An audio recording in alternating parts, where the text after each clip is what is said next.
বৈশাখের এই মেঘলা আকাশ, সূর্যের লুকোচুরি খেলাটা যে কি ভালো লাগে আমার বলে বোঝাতে পারবো না। সাডেনলি প্ল্যান ছিল, বৈশাখের দিনের কথা বলছি।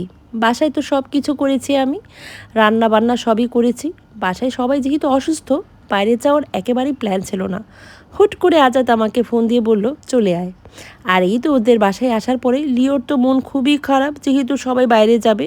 পুতুলেরও মন খারাপ। আমি খুঁজছি রোমিওকে, ওকে তো দেখাই যায় না। আকাশের চাঁদ বলে কথা। আর এই তো খুকি ওদেরকে খাবার দিয়ে যাচ্ছে, যেহেতু অনেকক্ষণের জন্য বাইরে যাব। পিছনে কিছু সুন্দরী সুন্দরী ভাবিরা ছিল, খুব ভাল লাগছিল। বৈশাখের আমেজ বলে কথা। আমি একেবারে সিম্পলি ছিলাম, আমার শাড়ি চুড়ি সবই কেনা ছিল, বাট মুডটা ভালো ছিল না দেখে আসলে আমি পরিনি।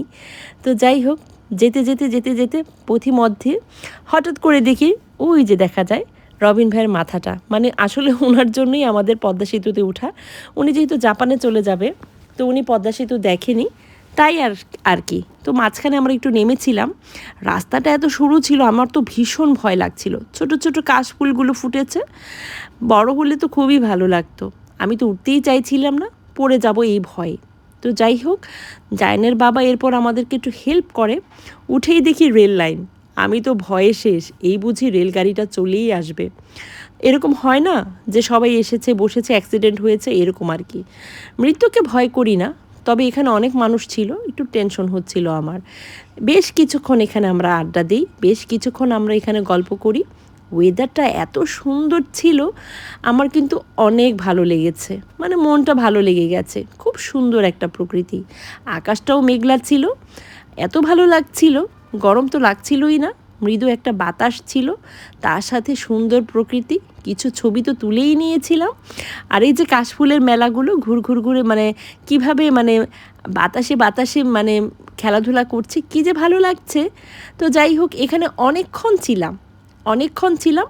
এরপরে হচ্ছে আমরা আবার বের হয়ে যাই। তো আমরা বের হয়ে ভাঙাড়ি জায়গাটার নাম হবে, সেইখানে আসলে আমরা যাব একটু।